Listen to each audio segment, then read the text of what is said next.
ओ भाई बहुत दिनों से आप कंटिन्यू मैसेज कर रहे थे कि सर किधर हो। तो ऑलरेडी मैं बता चुका हूं मैं किधर हूं, अब वापस आ चुका हूं, बिल्कुल टेंशन मत लेना। एंड पूरी टीम फिर से इस साल के बोर्ड एग्जाम के लिए मैं लेके आ रहा हूं भाई। इधर उधर के चक्कर में फंसना मत, क्योंकि आप सभी को पता है पूरे महाराष्ट्र के अंदर नंबर 1 टीम जीडीए महाराष्ट्र, जिसके अंदर दोस्तों आपके प्रदीप सर, आपके अज्जू सर, आपके अभिषेक सर, आपके राहुल सर, आपके ओमकार सर, आपके तापी मिस, इतने सारे लोगों की टीम एक साथ लाने वाला हूं भाई। बीच में थोड़ा बिजी हो चुका था मैं, उसके लिए दिल से सॉरी कि बिजी था, आपको पता है। बट गाइस आज से हम चीजों को स्टार्ट कर रहे हैं। सबसे पहली बात तो गाइस देखो, मैं बोल रहा हूं पिछले कई सालों से बच्चों को जो पेपर पैटर्न का जो तरीका है ना, वो थोड़ा बहुत सारे जगहों पे इधर उधर कुछ भी बताया जाता है। मैं जो चीजें बता रहा हूं, जो समझा रहा हूं, प्लीज इसको ध्यान से सुनना, ये बहुत ज्यादा हेल्प करेगा। एंड गाइस कमेंट बॉक्स में मुझे जरूर बताना कि ऐसा ही वीडियो आप लोगों को बाकी कौन से सब्जेक्ट का चाहिए, केमिस्ट्री का, मैथ का, बायो का, इंग्लिश का, जो भी चाहिए कमेंट बॉक्स में भर दो।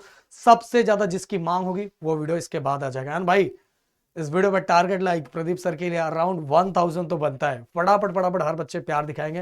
एंड डिस्क्रिप्शन में मेरे स्पेशल व्हाट्सएप चैनल का लिंक दिया है, उसको फटाफट ज्वाइन कर लेना। अब दोस्तों मैं बात करूं 2020, आप देखो जो एग्जाम आपने दिया था, कौन सा एग्जाम दिया है अभी अभी अभी कहाँ एग्जाम दिया है भाई, अभी तो 11th का एग्जाम दिया है। जो अब आप सभी का 27 के अंदर जो बोर्ड एग्जाम होने वाला है, 27 में बोर्ड एग्जाम होगा, समझ याद है कि नहीं?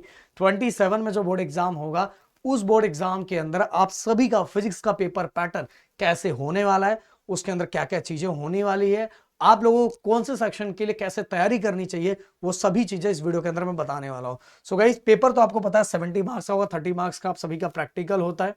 तो थोड़ा हम नीचे लेके आ जाते हैं, थोड़ा थोड़ा नीचे आ जाओ आ जाओ आ जाओ आ जाओ आ जाओ आ जाओ आ जाओ। देखो गाइस सेक्शन ए ये कंपलसरी है गाइस, ये ऐसे का ऐसा ही रहता है। अगर मैं बात करूं तो इसके अंदर total question number 1, question number 2 ये सेम वैसे ही रहता है। 7 थ्योरी रहता है, 3 न्यूमेरिकल्स रहता है। और न्यूमेरिकल्स गाइस मैं बताना चाहूंगा, इसके अंदर 3 न्यूमेरिकल्स और 7 थ्योरी। अगर आप बोर्ड के जो क्वेश्चन बैंक है उसकी तैयारी अभी से आप अगर करते जाते हो तो भी भाई आप आराम से कर लोगे। और उसी के अंदर क्वेश्चन नंबर 2 जो वेरी शॉर्ट आंसर रहता है, जिसके अंदर 6 थ्योरी होते हैं, 2 न्यूमेरिकल्स होते हैं। ये दोनों गाइस अगर आप बोर्ड का क्वेश्चन बैंक फॉलो करते हो, या तो मैं ये नहीं बोलूंगा पिछले सालों का क्वेश्चन बैंक फॉलो करो तो ज्यादा अच्छा होगा, या तो गाइस आप नवनीत का तो 21 होता है उसको फॉलो करोगे तो भी हो जाएगा। आप गाइस सेक्शन बी की अगर मैं आपको बात बताऊं, तो सेक्शन बी के अंदर गाइस टोटल 12 क्वेश्चंस होंगे, ये कंपलसरी ऐसा ही होता है। 12 क्वेश्चंस के अंदर टोटल 8 आप सभी को करना रहता है। और गाइस सबसे प्यारी बात, इसमें 7 थ्योरी होता है, 5 न्यूमेरिकल्स होते हैं। अब बोलोगे सर इसके कैसे हैंडल करें?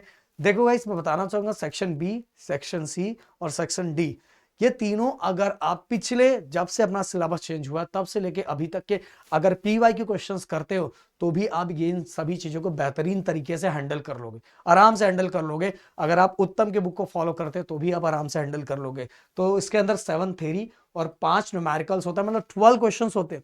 12 में से बस अपने को 8 करना रहता है, समझ में 8 करना रहता है। अगर 7 थ्योरी भी कर लेते हैं तो एक न्यूमेरिकल आपका छूटेगा, समझ में। पर न्यूमेरिकल बहुत सिंपल रहता है सेक्शन बी का। सेक्शन बी और सेक्शन सी के न्यूमेरिकल मैं बताना चाहूंगा कि देखो हमारे टेक्स्ट बुक के अंदर जो बॉक्सेस रहते हैं, जो सॉल्व न्यूमेरिकल रहते हैं, वो भी बड़े बड़े न्यूमेरिकल नहीं, जो सिंपल सिंपल न्यूमेरिकल होते हैं वो भी सॉल्व करोगे तो भी आप ये क्वेश्चंस बहुत अच्छे से हैंडल कर लोगे। अब सेक्शन सी की अगर मैं बात करूं तो टोटल यहाँ भी 12 क्वेश्चन, पर हर क्वेश्चन जैसे यहाँ 2 मार्क्स का होगा, यहाँ 3 मार्क्स का रहता है। सेक्शन सी के अंदर टोटल 12 में से बस 8 क्वेश्चंस करना रहेगा, 8 क्वेश्चन, समझ में।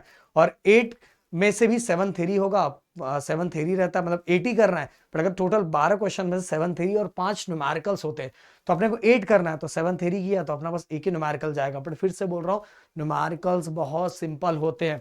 अब बोलोगे सर हमने तो न्यूमेरिकल्स को 11th में टच ही नहीं किया है। अरे भाई बिल्कुल टेंशन मत लो, आपके सर है ना, जीडी की पूरी टीम अब उतर रही है।